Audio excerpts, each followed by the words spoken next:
So today, Dan's got to leave at 9. So hopefully we can get this done because we need him here. We need to approve the agenda. I propose is approve the minutes from the last 2 meetings. And then I'll talk a little bit about a draft I pulled together that Dan had to type for me for a recommendation. So if we could approve the minutes. Is everybody okay with the agenda? Okay. I move approval of the minutes. Second. All in favor? Minutes approved. Okay, what I did is in August I sent out draft recommendations. So I added a front paragraph and I added a back paragraph to that recommendations.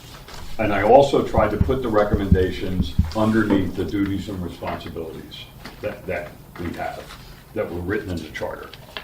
I want to thank Dan. I got rid of my computer about 3 years ago, and I did this on an iPad. And Dan actually formatted it in Word, which most people understand. But I'm still not buying a computer now that I've met Dan. I can send everything to him.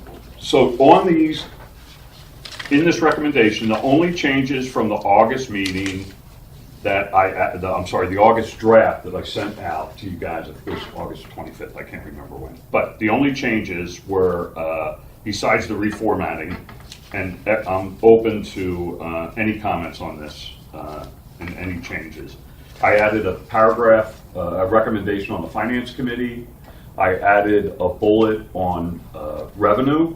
We talked a lot about revenue, and in fact, it came up at the board meeting, specifically on golf.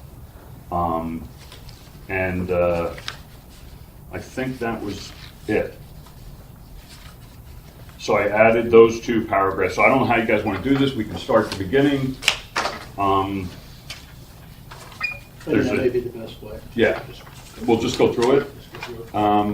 The first section basically talks about our committee being formed in July, the committee's charter, try to break out our duties and responsibilities, and then under each item on starting on page 2, I took our recommendations from that August draft and I plugged them in underneath our duties and responsibilities. So we can start with the first one. Do we want to read them out loud? Or Yeah, Read them out loud. Everybody will be able to hear that. Recommendations and observations. Compliance with all existing POA policies and board directives as they relate to the 2020 budget process.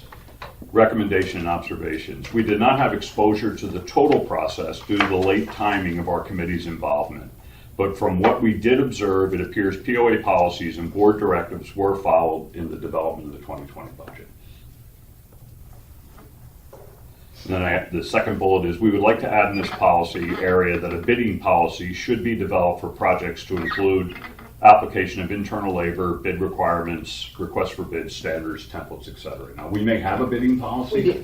Okay. We have a purchasing policy. And then we have a procedure that goes with that lays down all of those kind of elements in binding. Board policy or a staff policy? No, it's a staff policy, it's a procedure. So it's the how do you follow the board policy, but it lays out all the guidelines about when we have to go through an RFP process, how many bids have to be obtained. But you know what this is recommending is that the board adopt a policy that requires the 3 bids. Would that hurt? I mean, that's kind of what you're following now, is it not? Yeah. No, it wouldn't hurt. It just, we already Well, have it's done. existing documents, so maybe the recommendation is to revise the existing purchasing procedures To include. to be adapted into the purchasing policy. No, I think what we're talking about is a board policy that mandates. The board policy is we have a purchasing policy. Article 19, we have a purchasing policy. And then there's supplemental procedures that go with it. And so I think what you're wanting is to see the 2 combined into just the board approved policy. That's And fine. it would cover. As long as it's a board policy. I think that's the recommendation.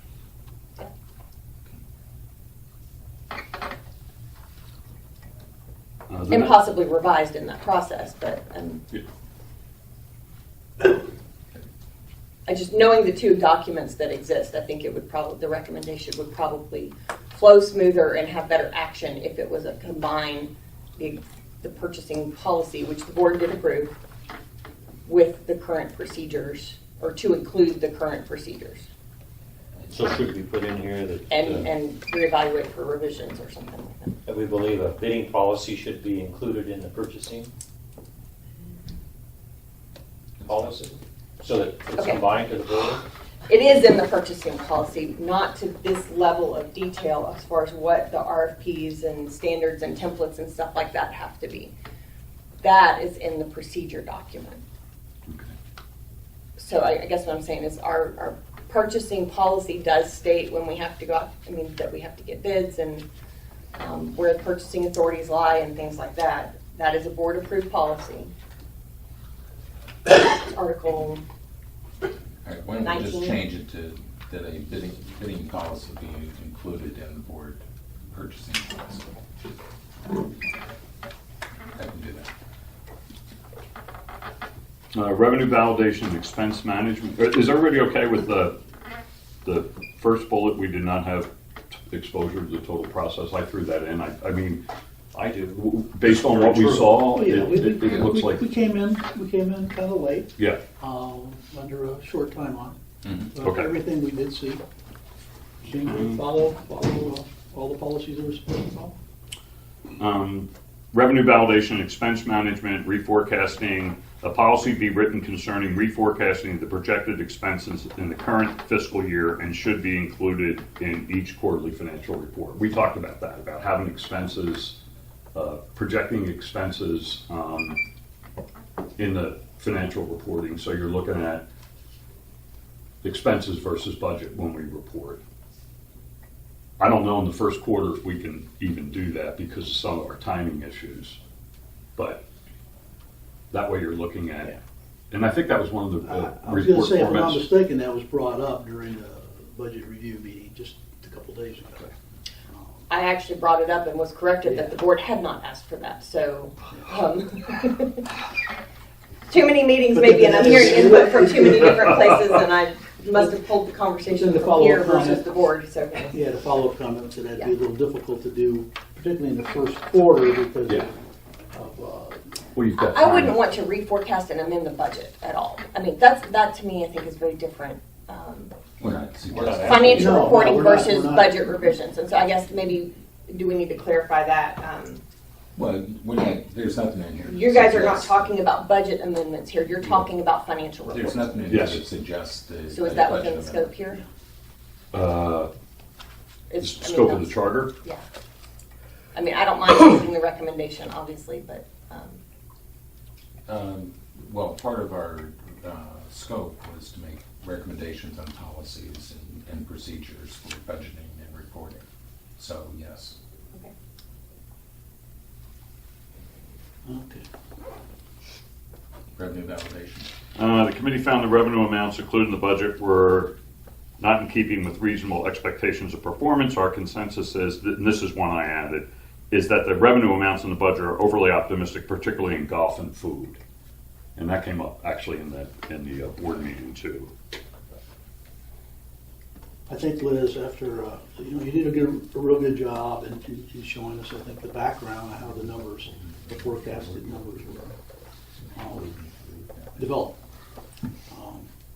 But our consensus is they still seem to be overly optimistic in some cases, particularly in those two areas. And it's hard, budgets are hard to pinpoint, particularly forecasts. I can forecast it's not going to rain for the next 3 days, but the weathermen are only right 30% of the time. So it's particularly difficult with a revenue forecast. However, looking at when I brought in the chart, looking at the overall rounds and golf revenue, it's on a steady decline, and yeah, rain is a partial factor of that. I get that, but we just didn't feel comfortable with the overall optimistic forecast that has been in the budget. It's put in the budget. in particularly in those two areas. Capital expenditure. Let's see. Mine are out of order.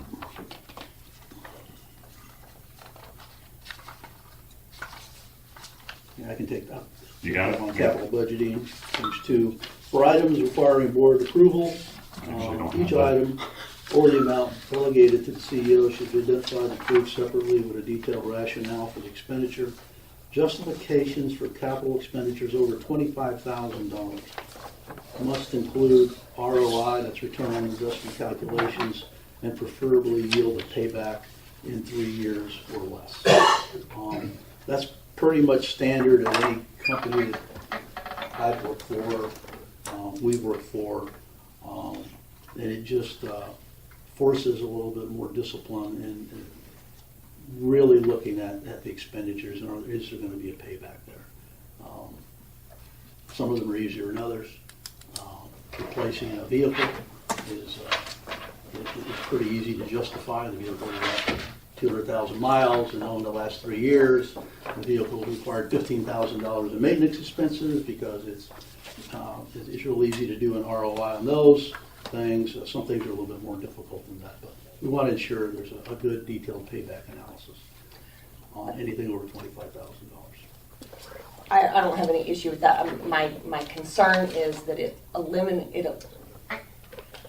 doesn't take into consideration community value. And that's something that we've talked a lot about. Strategically, the board's been talking about it. That part of being, and actually we talk about this a lot with a lot of the other communities as well, part of being a private community is that there is inherent value in things of being part of the community. So there may be times where we make choices that are not necessarily based on an ROI. They're based on some level of community value. And I think that part of this recommendation needs to also include that there needs to be some future process to determining or assessing what that value is. Because in our business here, that's a huge part of it. I don't know. There's not necessarily an ROI for, what? Pickleball. For pickball or Yeah. adding a customer service rep, but it adds that. I mean that's staffing, not a capital item. But there are things that we do that just simply add value versus provide necessarily a financial ROI. And so I would just hope that maybe the recommendation could include some. I think we need some sort of parameters for determining that. Mm-hmm. I'm not saying it's just a willy-nilly kind of thing, but I think that if you create a policy that's got a hard and fast, Well, it's. this is how it has to fit, So Liz, it then we're going to doesn't run say- into a little That's not what loss. it says. What it No, says that's is must not what we're provide an requiring. ROI calculation and preferably a yield payback. Preferably means Okay. we'd love to see a payback on what our capital is doing, but it's not required. Yeah, that's the flexible word right there, preferably. And- And ultimately, it's the board decision on whether this. Oh, I know that. I'm just trying to incorporate other parts of the conversation that touch these pieces to make sure that it's kind of all inclusive. Well, I think it's very hard to quantify added value from the membership because what's important to me may not be important to Bud or Tom. So that's a real hard thing to bring together. But I think what we're saying is we would like to see these calculations to give the board good, solid business information, and then you can add added value, and then they can make the decision.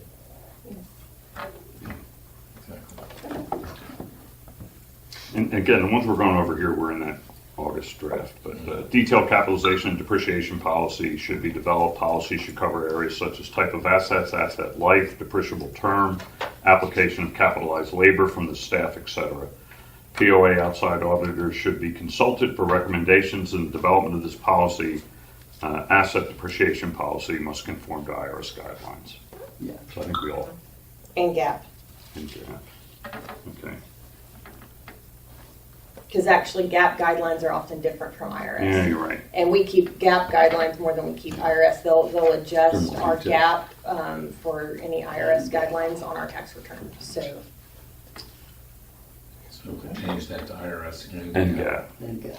I think the next one's, again, there's no changes here. Current DOA should be reviewed to ensure the appropriate amount of authority is being delegated for an organization with this size budget.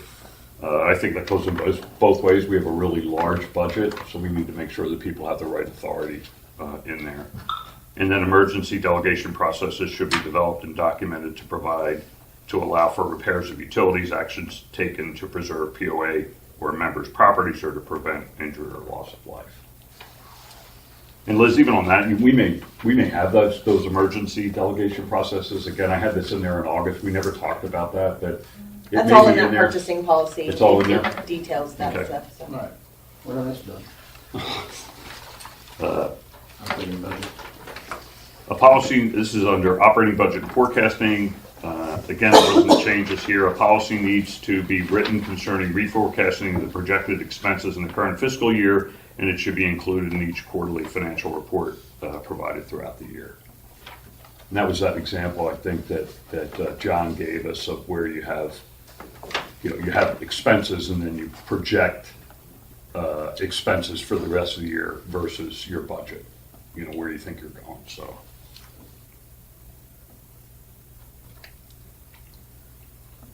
Okay, next one, formal budget parameters should be provided to all departments. Parameters should include guidelines for level of operating cost increases or decreases, as well as the same for revenue increases and decreases. What we're saying there is each department ought to know how much money they have to work with. Okay, rather than the way it is right now, each department will come with, wish list, if you will, some needs. Some of them are justifiable needs, things that really need to be done and improved or replaced. But then other things are I wish I had this, I wish I had that. It'd be nice to have this, it'd be nice to have that. Just let the departments know as much as we can ahead of time. Look, your budget is going to be this year, 1.2, and give them a number to shoot for, give them a number to work with. Anything else? And all these were, I keep saying, in the August, we never discussed the August draft report, but these were all in there. Budget should be developed from a bottom-up perspective. Current process is based on expected increases versus the prior year. Each year, the budget process should be based on zero expenditures and the expense levels established by projects, programs, and necessary operating expense, not a percentage adjustment from the prior year's spending. Okay, so I have a problem with this one because that's not what we're currently doing. That's, No, I mean, what you're saying we're currently doing is not what we're currently doing. well, Oh, okay. We're not doing a percentage adjustment from prior year spending or anything like that. Okay. They are doing specific revenue projections based on prior year actuals. Like, remember we talked about all those metric levels. We're looking at how many did we sell at what price. So they're coming up with revenue projections, and the expenses are based on current projects and needs and past actuals. I guess I'm kind of, how is that different than what's in here? This is talking about a Because percentage you change just- from the prior year spending. That's We- exactly what we stopped doing several years ago. But you just said that it's based on projects and current year actuals. Which is what the if it's based recommendation on is. current year actuals, then what you're doing is you're not doing zero-based budgeting. No, we're not doing zero-based budgeting. Right, you're using the current actuals. We're as the using base actual and data then and adding historical to- data. And then adding to it projects, right? But this says we're using a percentage, not a percentage adjustment from the prior year spending. And we're not using a percentage adjustment from the prior year Okay, spending. so we'll say not basing on the prior year spending, okay? Or could we leave it at formal budget parameters should be provided to all departments? Parameters should include guidelines for level of operating cost increases or decreases, as well as the same for revenue increases and you just Or go the with one that. below that. I mean, the one above it. Bullet number 2. Oh, you're saying take the third bullet out? I mean, that would, if we develop formal guidelines, Well, but we need to start doing zero-based budgeting. I mean, I believe we can't continue to base it off prior year spending because prior year spending may or may not be right. So we should be doing zero-based, what is it that you need? What are you spending these dollars on? Instead of, we spent $100,000 last year, and we're going to do a $20,000 project, so that makes it 120. That doesn't make it right.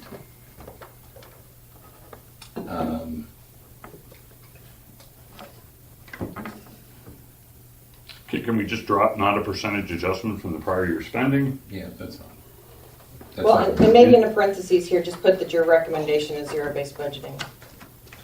Well, what I'm going to do for this document is take out not a percentage adjustment from prior year spending. Okay.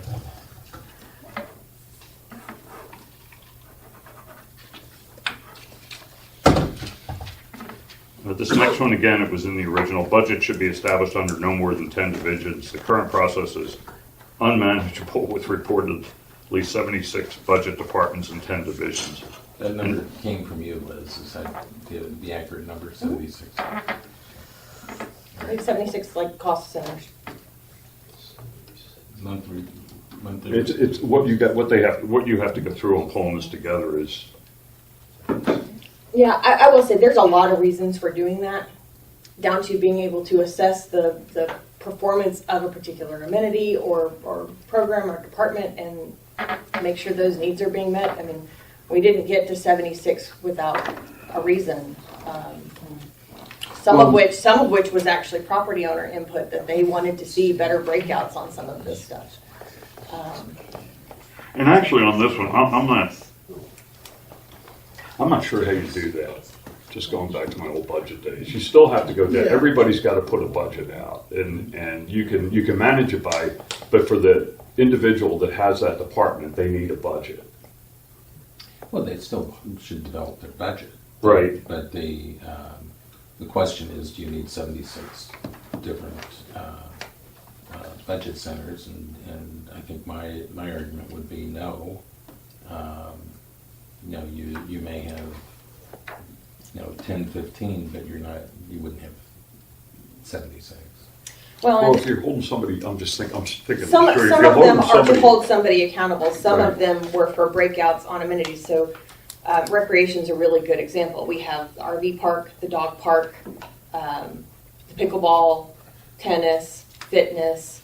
They each have their own cost center. We broke out the library from this building so that we could assess that separately, and we allocate their costs to know how much the library costs us versus how much the Coronado Center costs us.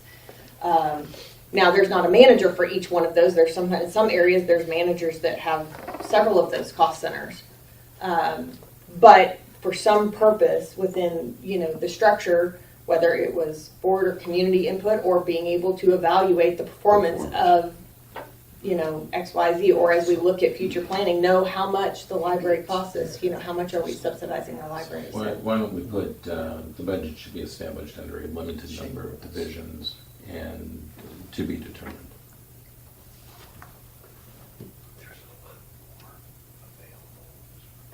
Believe it or not, yes. Okay. No, yeah. Okay. Monthly reporting to the board should follow the format of the budget. We talked about that before. It did. Yeah. It did this. We restructured it this year to do that. Okay. So I don't know if that's a future recommendation or, it can stay in there, obviously. I just, maybe we can add to it as presented this year so that it's noted that we made that change. Because we actually reconsolidated exactly that way. Well, if we're doing it, then you guys just drop it. If that's I don't see it leaving it in. I think we should leave it in because then Okay. staff can say, yes, we took that and we followed that recommendation.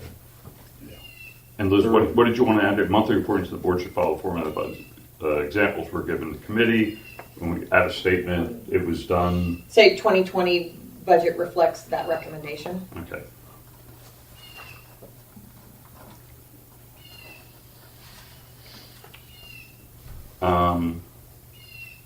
The next bullet was not in the August draft. I added that. Just generally on revenue forecasting, must be realistic so the village has achievable expectations at all times. Stretch goals may be set for the individual managers, but such stretch goals should never be the budgeted revenue expectation. Yeah, I think we had some discussion around that, if you remember. Was, you know, do we make a stretch budget, or do we establish stretch goals for department managers to try to meet or exceed that budget? And that's back to a couple areas. We thought the revenue forecasts were unrealistic. But it's good to establish stretch goals to beat them, but you shouldn't have a stretch budget. Everybody remembers that conversation? Yeah. Yeah. All right. And I agree with that. You know, stretch goals are great for an internal basis, but when you're looking at an actual budget for operating, it should be more realistic than an estimate that we're going to do 260,000 rounds of golf, or that's our target, which isn't in the 2020 budget. That was maybe a bad example for the audience.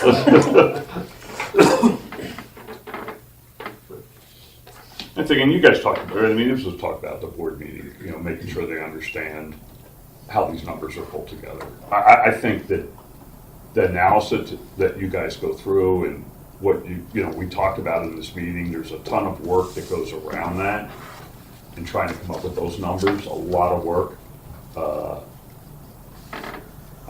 And I think it's more just the optimism. We discussed a lot, especially the golf and food and beverage forecast. So. Well, and we talked about this with the board this week several times. You know, we're working on some details to try to better show them where those numbers came from, and if they make the decision that they want us to pull back from that and take a different approach, we will. But we need to know where they want us to cut. And Well, this is always what a do you tough not one. want to do? And I mean, I think you guys heard Gary say, you know, you cut back in, he's already cut over $400,000 out of his expense budget. So Yeah, but if you'd like to cut back more, now we start to affect quality, and that's, you know, something to consider. But, you know, you also have to consider that, you know, the entire budget is an opportunity for an adjustment, not just the golf spending. Mm-hmm. And so if there is a more realistic number that should be in the budget for golf revenue, that doesn't mean that that number of 600, 700, or 800,000 comes out of golf operations. It means it comes out of the entire budget. Yep. And so you know, honestly, I thought it was unfair to ask the board to tell you where you're going to cut, because they aren't in the day-to-day. But, you know, my boss never asked me, never tells me where we're going to cut. They say where can we. So. And I think what the staff are saying is, unless you want to not do certain projects or not look at certain things, it's pretty bare bones, and we've cut back, and we have. I mean, we cut back a couple ways from sideways, and so it does become a hard decision of where would you like us to focus on cutting, or what projects or aspects of because it's going to start to affect service soon. No, all I'm saying is, you know, from the board standpoint, I think they should just say we need to make this adjustment and come back to us with a recommendation on it. And they might do that. So. Okay. Technology. No, I'm sorry. Payroll, as noted in recommendations for operating budget forecasting, appears the organizational structure makes managing and budgeting more difficult. Again, this was in there in August. It just seems probably relates to the departments. This is an extremely difficult job, putting together a budget for this location. It's not easy, and I think people sometimes may think it is. What Liz and all the staff members and directors have to do to make an effective budget, you know, I'll give them props right now for the work that they do. It's not easy. It takes hours. An hour.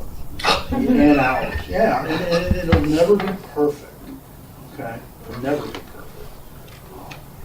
perfect. So, And I guess really, that comment, and we sure didn't have enough time to look at this, but you're probably the best one. Is there a better way? Do you have anything, and you don't have to answer now, but you put a ton of work into this. Amazing amount of detail. I don't know that I have a suggestion on a better way, but maybe if you could go off for a weekend by yourself, maybe at the Embassy Suites in Hot Springs, and take a bottle of wine and just think about, if you could create this organization, is there an easier, better way to do it? Because the amount of work that goes into this is, I don't think anybody in the community realizes the amount of roll-up and detail that goes into this. I don't know that we have an answer. I mean, I could certainly look at it and say, oh yeah, if I only had the budget based on the 10 divisions or whatever, that'd be a whole lot easier. It would. It'd be a whole lot less accurate. And I'm a little bit of a stickler for details. So to me, getting rid of the 2,500 line items that roll up into this thing, And Liz, loses its ability to be, to have good data. Now, I think But it's important to it- look at it in a rolled up perspective too. the having fewer departments doesn't necessarily mean you have less accurate budgets. What it means is that where you sometimes double budget to make sure you have money in your department, you don't do that, and so your budget actually typically will be reduced by consolidating some of those funds that you might budget $100 for a supply here and $100 for a supply there, but you end up spending 50/50. So you budget for that number. So it doesn't necessarily mean it's less accurate budget.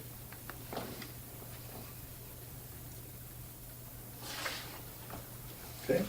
Yeah, it seems like though we're probably hitting this in a couple different spots. I mean, maybe, I don't know how you guys feel, but we talk about this budget should be established under no more than 10 divisions. The current process is unmanageable. Then we talk about it again here. But no. Well, you're right. It's two I think different. they're two different issues. Yeah, they are. Okay. Compensation. Compensation should be benchmarked against other POA organizations to ensure our payroll costs are appropriate. Compensation in the 2020 budget is 48% of the revenue budget, 14% more than the budgeted operating expense. This seems to be excessive and further analysis is required. We do benchmarking. Our HR department does that. Well, but currently we're at 48% in like Hot Springs for all that they do, and they obviously operate some big facilities too, like the convention center. They're at 24. So They don't have 8 golf courses though, and that's a big No. part of it. They do have big parks department. So it's a question of what is that correct level, and I'm not sure that we actually really know. So you're not necessarily talking about benchmarking salary and wages for positions. You're talking about benchmarking the organizational structure. Yes. Okay. Based on payroll cost and compensation, just to make sure we're close. Well, in because the that's like ballpark. bullet 2. I mean, that looks more like bullet 3. Bullet 2, you actually were talking about comp. No, what we're saying is compensation should be benchmarked in all aspects, and the organization should be benchmarked as well. Okay. And I think this actually came up in the board meeting. Organization structure should be benchmarked to ensure the proper management personnel/employee ratio based on the nonprofit organization our size.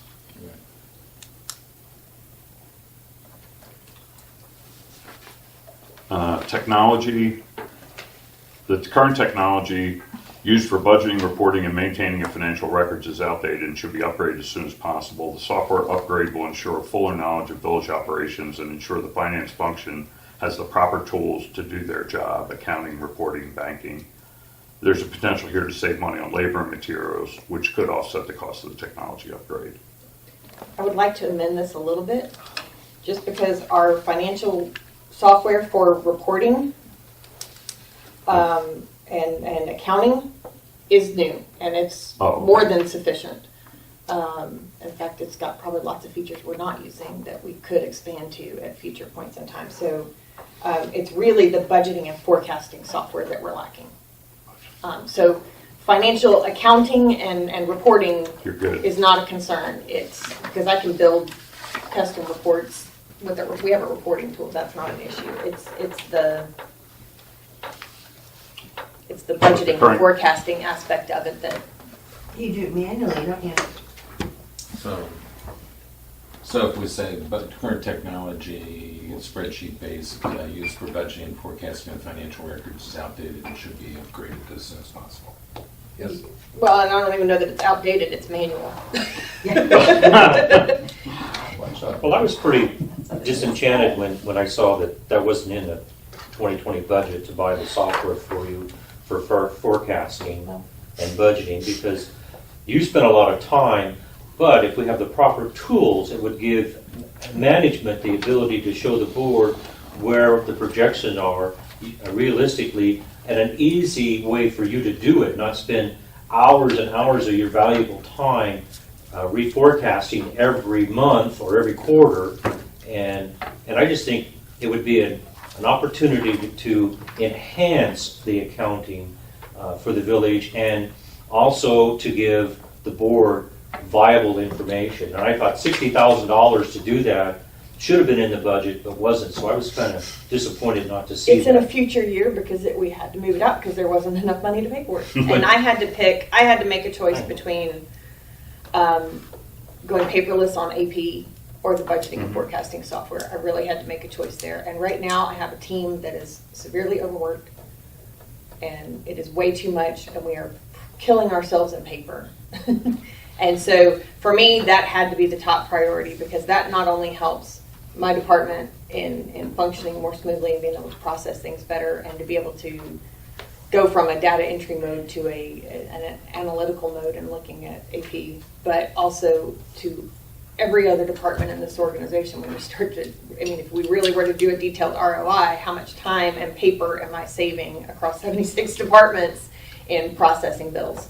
And so that was a big part of that decision, and so I had to push that a year. You know, I'd love to move it back in, but Should we go to accuracy? Yeah. Well, yeah, I So I guess think on, the AP is important, but I also think the forecasting and budgeting is just as important. And hopefully, if the POA's revenue comes in ahead of schedule, that there's some money that management will propose to the board to buy that early, so that the 2021 budget is a little bit better for you, rather than what we went through and how it was piecemealed to us, and how you struggled to get the numbers in from everybody. I just think it's really important as a Yeah. money management tool, because that's what it is. It'll tell us whether we need to cut back or we have additional money to spend, and we're squawking about $60,000 to buy this module that could help us forecast whether we're going to be short in golf, or we're going to have extra revenue, or whether the fitness center is bringing in additional money, and be able to manage our money better, and also expand and be able to do more deferred capital if that happens, rather than on a year-to-year basis. I've been a property owner since 2006, but I haven't been totally involved, but I've followed a lot of stuff. But it seems like going back to the board and asking to change the budget is kind of a no-no. It may have happened in the past, but that's what happens when there's an unexpected revenue source or a decrease in revenue. We go back to the board and we tell them we need to do this adjustment.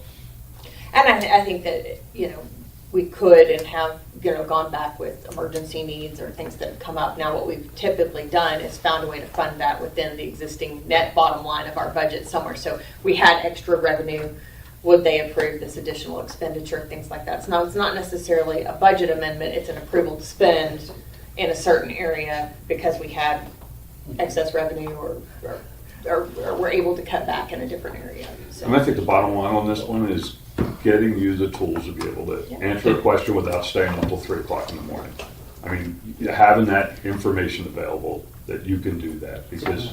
No, and I appreciate the recommendation. Yeah, We're not attacking you, we're saying you're overworked. Believe me, I know. No. We know you're short-staffed, but you are overworked, and this thing is very, very complex, and there's a lot of work that went into making this budget that a lot of people don't see. Yeah. They just think people pull numbers out of the air. Yep. I guess, so for me, I guess my first priority was taking care of my team.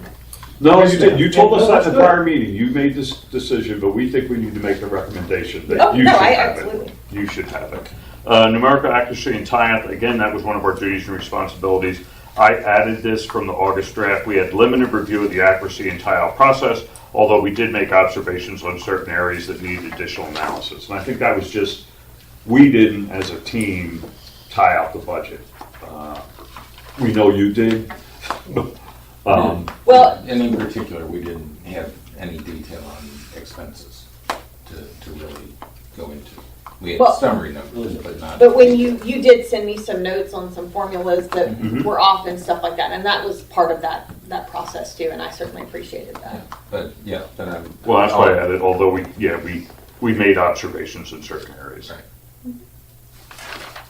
Right. This is one I added. It's on the finance committee. We had some discussion about this. I think the whole discussion about it was where does it report? I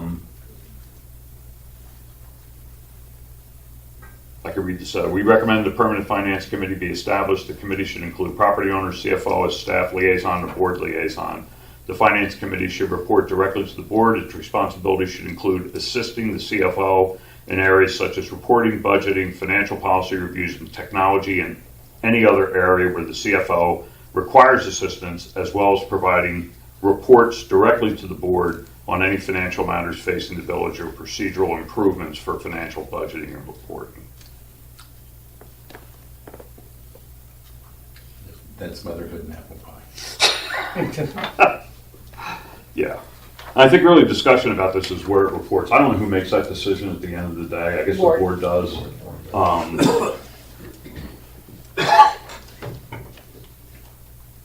don't know if there's any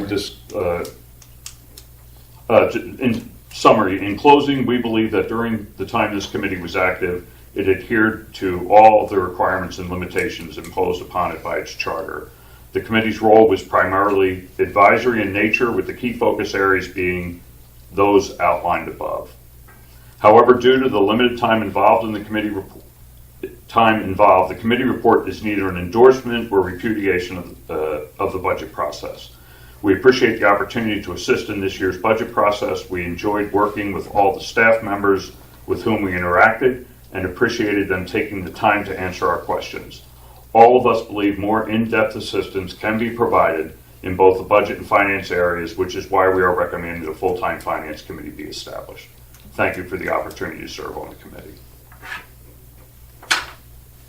You guys can reword that. That's I think it's I good. think that says, I just typed. if you just type. All right, so I went back and I made the changes that we suggested. The one that I didn't read out loud earlier was we would like to add in this policy that a bidding policy should be incorporated in the board purchasing policy for projects to include application of internal labor, bid requirements, RFP, standards and templates, etc. The other ones I'll read to you as we went through.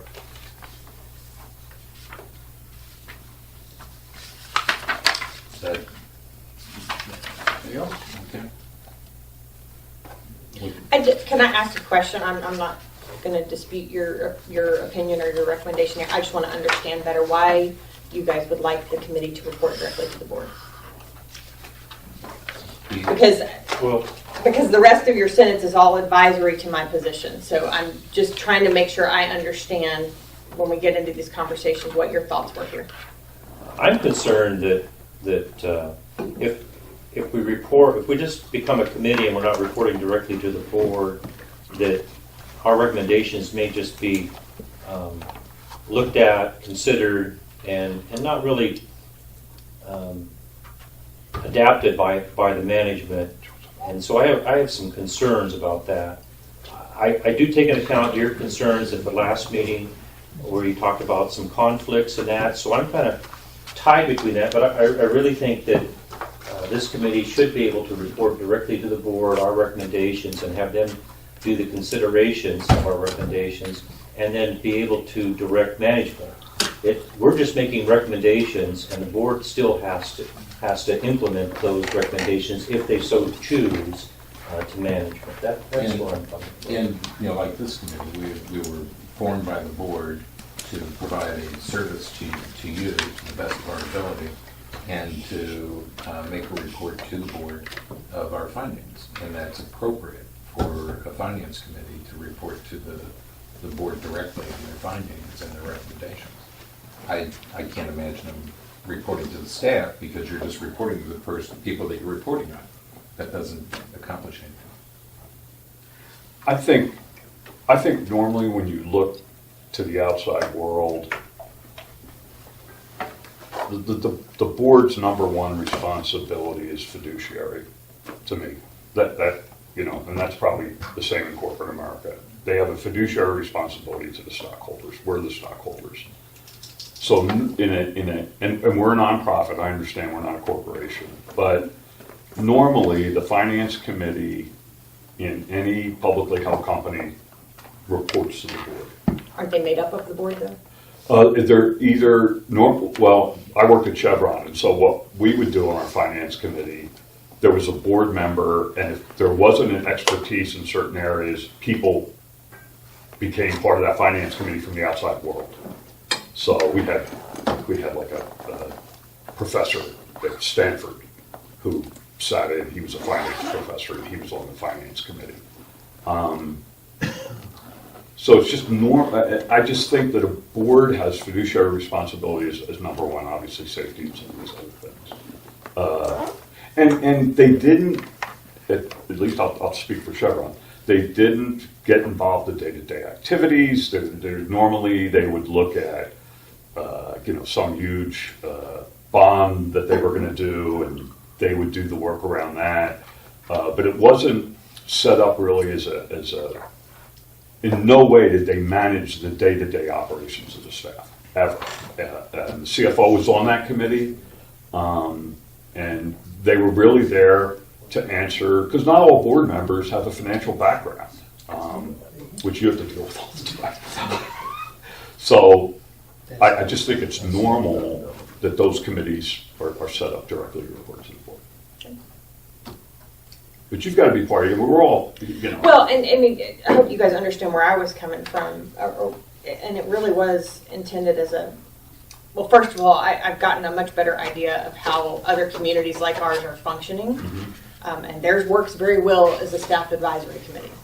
It works really well. And I kind of got a firsthand look at that a couple weeks ago.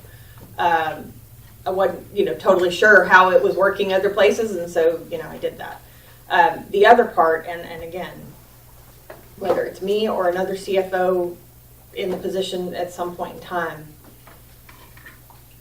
if a finance committee reports directly to a board and its decision is made that maybe your CFO doesn't agree with, and things go wrong, who are you holding accountable? Well, consider that we make recommendations to a board, and B, we work to assist you. We don't make decisions.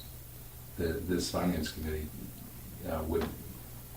our group is not authorized to make any decisions except for what our recommendations are. Mm-hmm. And I would anticipate that a finance committee would be making recommendations to either A, the board, or B, to you, and that they would,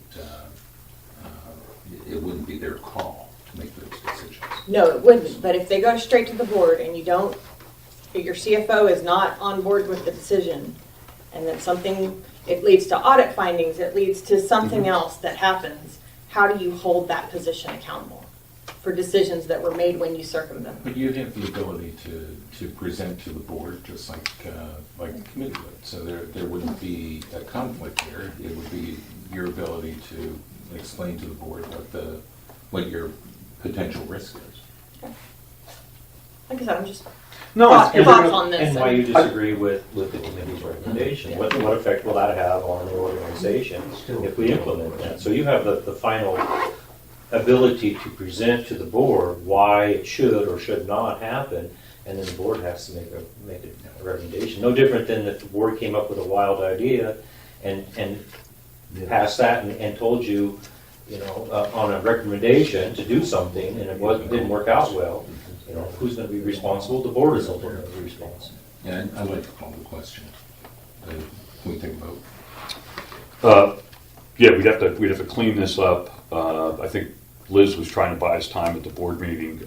She was really good. I watched it. I think At we're the okay end. till Wednesday, based on when they're looking at scheduling their next meeting, but. Is this, I guess, number one, are we okay? Are you okay? Is the group okay with this? Do we want to vote on this? I'm okay with it. I'm okay. Okay. Get a motion with the changes, you'll do the changes, and Yeah, I already did the changes that we talked about. I don't have my iPad. Yeah. Okay, So moved. second. Second. All in favor? Aye. Aye. Aye. Liz? Yeah. Okay.